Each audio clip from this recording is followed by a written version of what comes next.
O trabalhador brasileiro.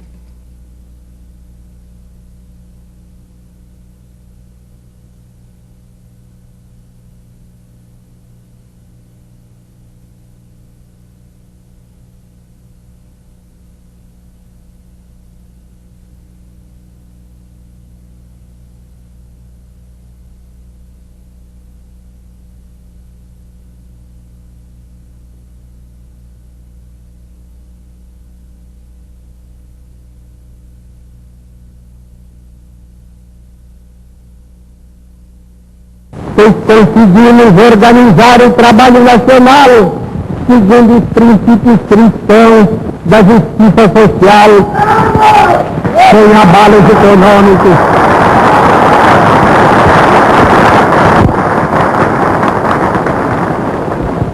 O trabalhador brasileiro possui hoje seu código de direitos. Um pouco antes da queda de Getúlio Vargas, começou a constituição dos partidos políticos que iriam existir durante os anos democráticos entre 1945 e 1964. Os principais partidos, ao lado de outros, mas os principais partidos foram a União Democrática Nacional, a UDN, que representava os opositores a Getúlio Vargas. O PSD, que era de certo modo uma invenção de Vargas, representando sobretudo a burocracia do Estado Novo e setores rurais. Finalmente, o PTB, o Partido Trabalhista Brasileiro, que era também um partido imaginado por Getúlio Vargas, pretendendo organizar a classe trabalhadora urbana. Depois da queda de Getúlio, o poder foi assumido pelo presidente do Supremo Tribunal Federal, José Linhares. E foram preparadas as eleições para 2 de dezembro de 1945. Getúlio participou como candidato da eleição, o que é uma demonstração de que ele foi afastado do poder, afastado da presidência, mas não afastado do jogo político. E como naquela época se podia candidatar por vários estados, ele se candidatou a deputado, a senador, por São Paulo, pelo Rio Grande do Sul, e acabou sendo eleito por todos esses estados.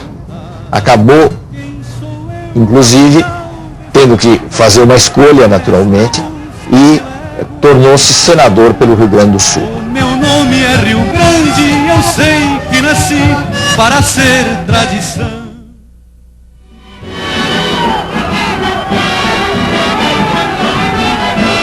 Dois principais candidatos disputaram a eleição. De um lado, o general Eurico Gaspar Dutra, que tinha sido uma figura central do Estado Novo, e de outro, o brigadeiro Eduardo Gomes, que era o candidato da oposição, o candidato da UDN.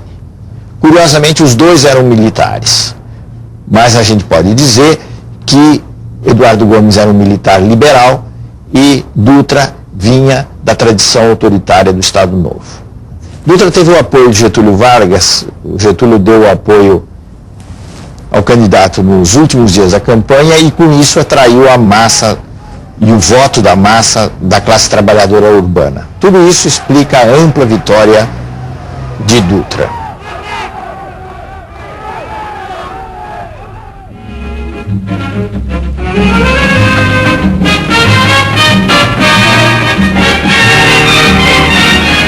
Ao mesmo tempo em que se procedeu à eleição de Dutra, se procedeu à eleição por uma Assembleia Constituinte, isto é, a eleição de figuras políticas encarregadas de elaborar uma nova Constituição.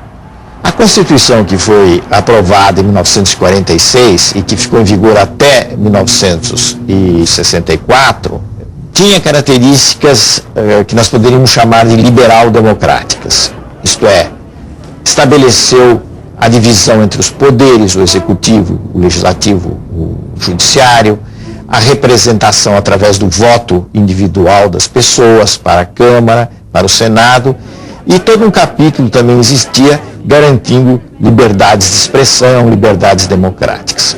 Uma última coisa que é significativa na Constituição de 46 é que ela definitivamente estabeleceu o voto às mulheres. Então, todas as mulheres maiores de 18 anos tiveram o direito e a obrigação de votar, assim como os homens. Do ponto de vista econômico, o governo Dutra passou de um modelo chamado de liberal para um modelo em que havia maior controle do Estado.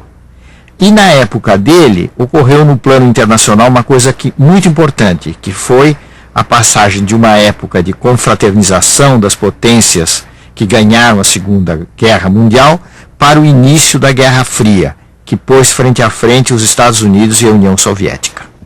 Trabalhadores do Brasil, eu vos dirijo minha palavra nesse momento nacional.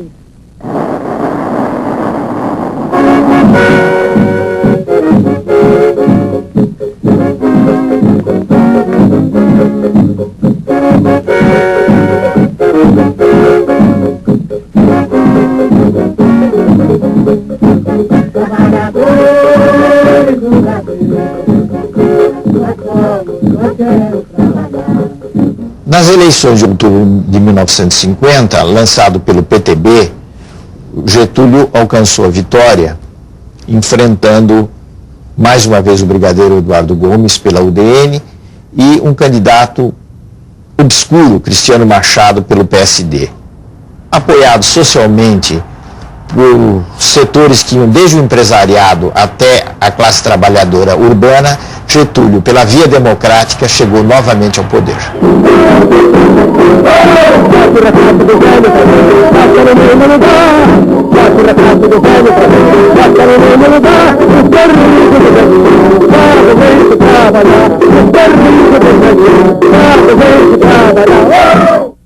Getúlio Vargas voltou ao poder em circunstâncias muito diferentes daquelas que tinham sido as dos 15 anos do seu primeiro governo. Porque agora ele tinha que lidar com um processo democrático, com uma situação muito mais complicada do que ocorrera, sobretudo no curso do Estado Novo, em que ele tinha um controle muito forte do poder. Ele teve que lidar com divisões no interior do Exército, disputas no interior do Exército, disputas na sociedade e um quadro econômico que foi se tornando complicado, especialmente com o agravamento da inflação. Na área da economia, do grande modelo, digamos assim, da grande orientação econômica, nós podemos dizer que não houve um corte com o advento, com a instalação do período democrático. Por quê? Porque o mesmo modelo de forte intervenção do Estado na economia, de controle da economia por parte do Estado nos setores básicos, continuou a existir. Um dos momentos de mobilização mais intensa do segundo governo Vargas foi o momento da luta pelo petróleo, a luta pelo monopólio estatal do petróleo, que deu origem à formação da Petrobras. Essa luta é muito interessante, porque na realidade mostrou que havia mais possibilidade de mobilizar o país inteiro em torno de certos valores que não eram de classe operária, classe trabalhadora, etc., mas que eram valores nacionais.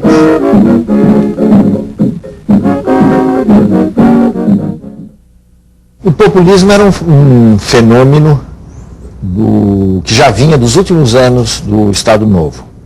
E era uma tentativa de Getúlio e do grupo que o cercava de unir numa frente política o Estado, os trabalhadores urbanos e o empresariado nacional, aquilo que se chamava de burguesia nacional. Ocorre que, no segundo governo Vargas, o populismo tomou um aspecto muito mais mobilizador.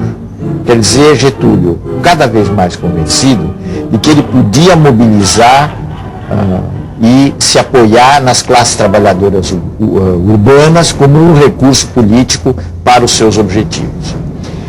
Esse foi um dos problemas do segundo governo Vargas, na medida que essa política, que não era propriamente uma política conservadora, assustou muitos setores conservadores e especialmente grupos no interior do Exército. Um dos personagens centrais do populismo, da atuação populista, foi João Goulart, que ficou mais conhecido pelo apelido Jango. O Jango foi ministro do Trabalho do Getúlio e era um personagem pelo qual o Getúlio tinha muitas simpatias. Na realidade, Getúlio e Jango tratavam de apoiar os movimentos grevistas, conceder algumas reivindicações e, ao mesmo tempo, controlar, evitar que esses movimentos escapassem dos seus limites. Alguns movimentos, no entanto, fugiram da influência ou do controle do governo Getúlio. O caso mais expressivo foi o de São Paulo, onde ocorreu uma grande greve que começou pelos têxteis, a chamada greve dos 300 mil. Naqueles anos do governo Getúlio, a divisão entre os partidários de Vargas e os inimigos de Vargas, que estavam organizados na UDN, se tornou muito intensa. Em particular, o jornalista Carlos de Lacerda, que era diretor do Jornal do Rio, a Tribuna da Imprensa, se destacava nessa luta feroz, podemos dizer assim, contra Getúlio.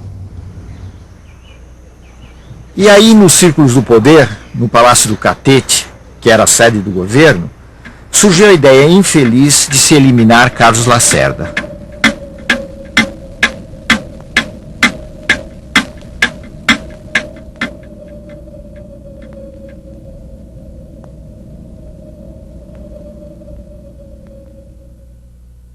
O atentado contra Lacerda foi um verdadeiro desastre. Primeiro porque o atentado em si era uma ideia absurda, indigna, e depois porque toda a ação foi muito mal executada, resultando na morte de um companheiro de Carlos Lacerda que estava ao lado dele quando ele entrava no seu apartamento na Rua Toneleiros, no Rio de Janeiro. Esse amigo de Lacerda era o Major Vaz da Aeronáutica, que se transformou numa espécie de mártir e de emblema dos opositores de Getúlio.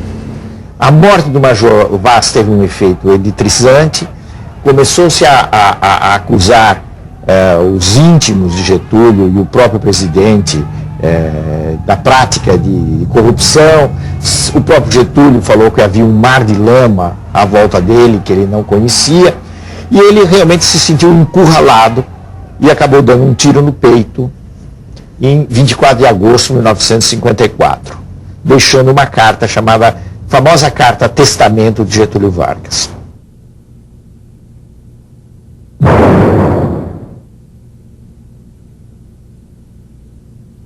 Lutei contra a espoliação do Brasil, lutei contra a espoliação do povo. Tenho lutado de peito aberto. O ódio, as infâmias, a calúnia não abateram meu ânimo. Eu vos dei a minha vida, agora vos ofereço a minha morte. Nada receio. Serenamente dou o primeiro passo no caminho da eternidade e saio da vida para entrar na história.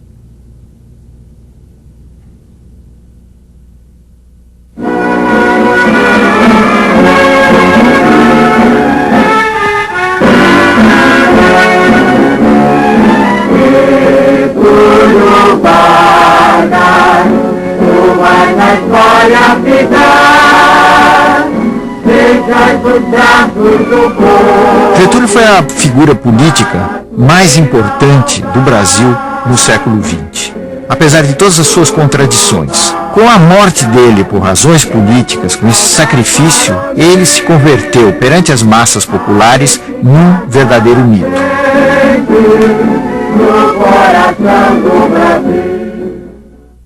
Com a morte de Getúlio Vargas e a impossibilidade de se estabelecer um regime militar no Brasil, como queriam alguns setores, especialmente os setores da aeronáutica, tomou posse regularmente o vice-presidente da República, que era Café Filho. O vice-presidente fez uma política favorável aos setores que haviam derrubado ou concorrido para o suicídio de Getúlio Vargas. De forma que, sob esse aspecto, não houve propriamente de imediato uma luta política muito forte. Em outubro de 1955 se realizaram eleições. Então, houve uma continuidade no processo democrático, apesar de todo o drama da morte de Getúlio Vargas e dos momentos incertos que se sucederam e que ainda iriam se suceder. Nessa eleição de outubro de 55, se estabeleceu uma união que foi clássica desse período entre o PSD e o PTB. Os dois partidos lançaram a candidatura de Juscelino Kubitschek à presidência da República. Então, Juscelino foi eleito com um percentual de aproximadamente 36% dos votos, tendo-se que considerar que nessa época não existia o processo eleitoral em 2 turnos. Quem chegasse na frente no primeiro turno, fosse com que porcentagem fosse, ganhava as eleições. Entre a vitória de Juscelino e a posse de Juscelino ainda houve muitas complicações, porque a UDN, o setor militar, adversário do getulismo, se opuseram fortemente à posse de Juscelino. Mais uma vez surgiu a tentativa de interrupção do processo democrático. O vice-presidente Filho sofreu um ataque cardíaco, haveria uma substituição dele por Carlos Luz, e nesse momento de incerteza e de risco para a posse de Juscelino, houve o chamado golpe preventivo do Marechal Teixeira Lott. Lott, em novembro de 1955, impediu a posse de Carlos Luz e garantiu, pelo contrário, a posse de Juscelino, que se daria em janeiro de 1956.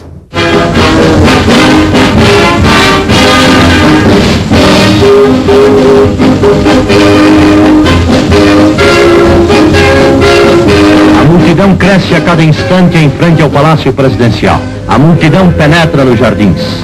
Da varanda da área interna do andar térreo, o novo presidente passa a receber os cumprimentos dos populares. Desfilam diante do chefe do governo, apertando-lhe a mão e abraçando-o efusivamente, trabalhadores, senhoras, jovens e velhos.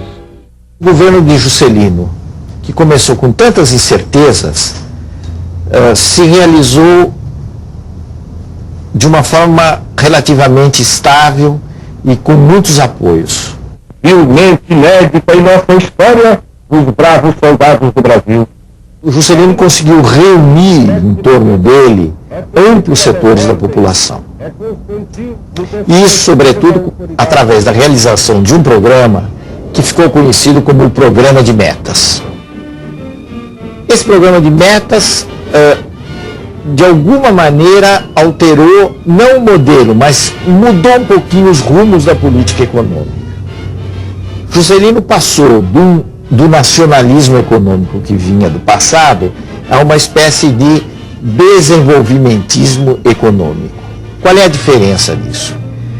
A diferença consiste em que, admitindo o papel importante do Estado e insistindo no desenvolvimento econômico, Juscelino incentivou os investimentos privados, como se viu principalmente com a criação de uma indústria automobilística no país.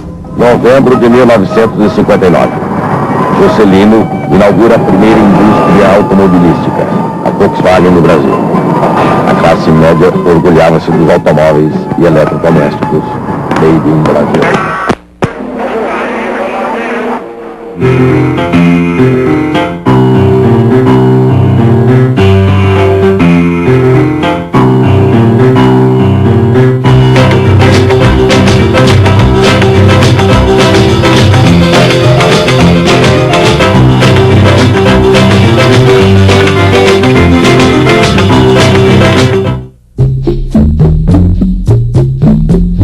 construção de Brasília, no centro do país, representou a realização de um velho sonho que vinha existindo desde os fins do século XIX.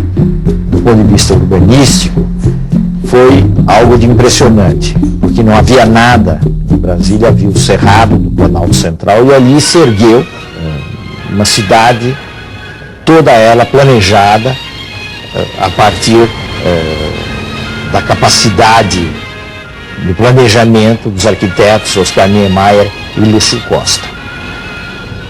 De tal forma que Brasília se tornou uma espécie de emblema do avanço da civilização, com seus problemas, mas também com as suas virtudes, no centro-oeste do país.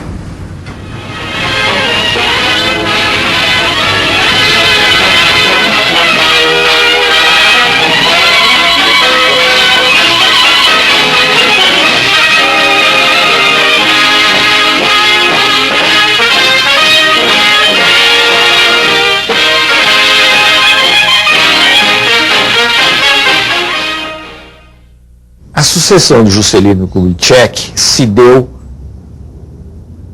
de uma forma normal no regime democrático, numa disputa presidencial em que os nomes principais foram Jânio Quadros de um lado, uma figura inteiramente nova, vamos dizer, atípica na vida política brasileira, e o Marechal Teixeira Lott de outro.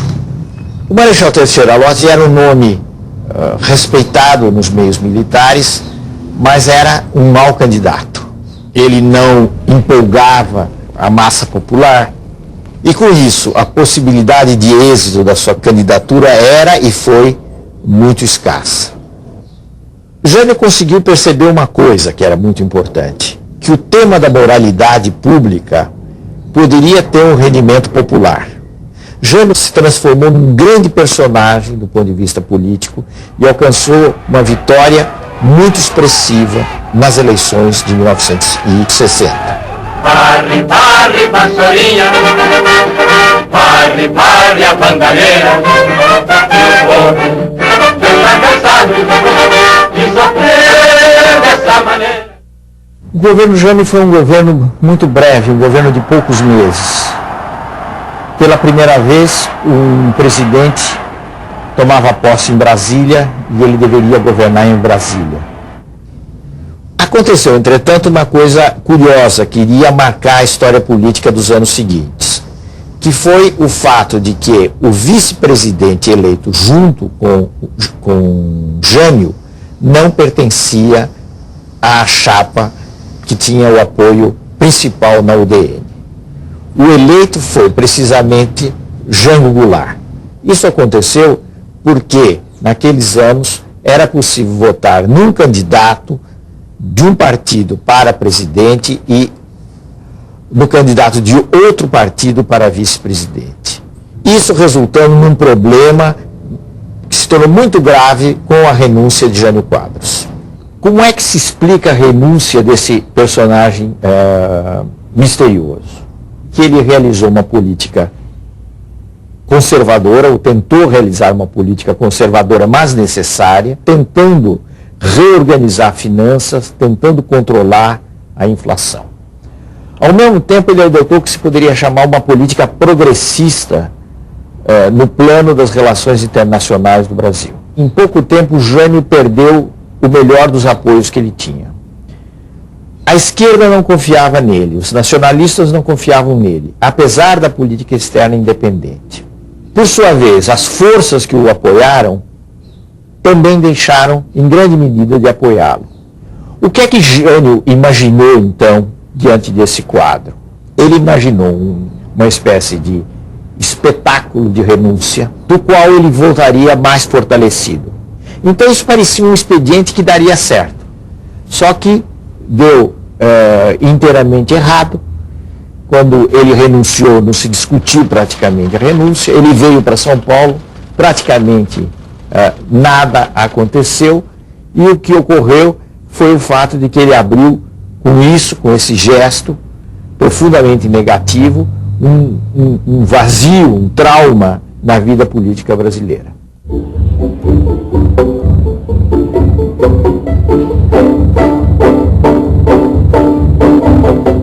o vice-presidente que deveria tomar posse era Jango Goulart, que era uma figura muito controvertida e criticado fortemente pelos meios militares que haviam apoiado o Jânio. Houve um período em que se teve a impressão, durante algumas semanas, de que haveria um golpe e que o vice-presidente Jango Goulart não tomaria posse. Afinal, se chegou a um acordo e se instituiu no Brasil um regime parlamentarista. Quer dizer, o presidente teria alguns poderes, mas não todos os poderes. E, na realidade, seria o parlamento quem teria o maior poder através da figura de um primeiro-ministro.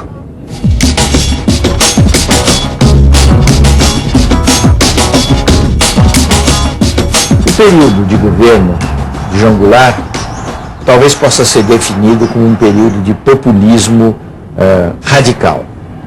Houve um populismo do fim do Estado Novo, depois um populismo mais mobilizador do segundo governo Getúlio, e no governo Jango, na realidade, ele tomou aspectos de maior radicalidade.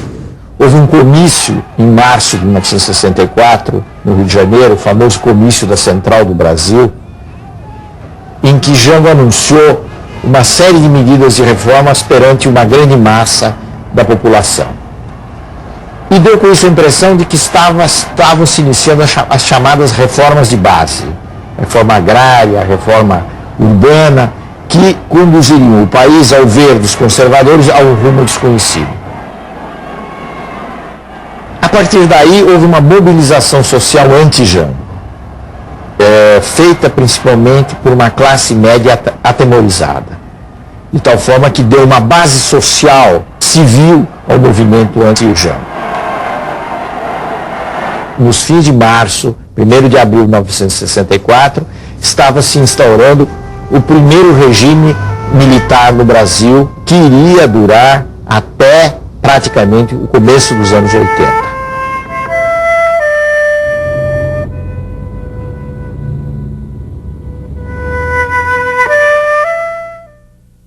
No próximo programa, os generais no poder, o milagre econômico, os sucessos e os fracassos do regime militar no Brasil.